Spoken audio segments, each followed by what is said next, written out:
এই যে এখন মানে শুরু হলো। তাই হ্যাঁ করে ধরো একটু ধরো। তোলা হয়েছে খালি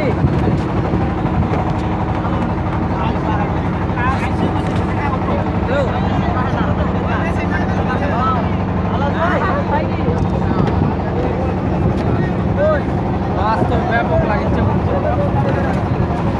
সব দিক দিয়ে তুলে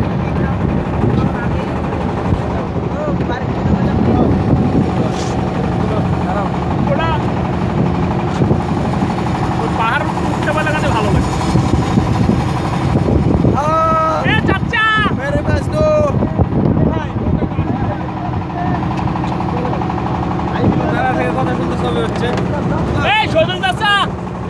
ওই পাহাড়ে উঠবে না, পাহাড় উঠাই লাগবে চলেন আমার খুব শখ হয়েছে এ ভাই ইয়ে করো পাহাড় টুর ওই ঝর্ণা করে যায় কাছে দিন তুলে আরো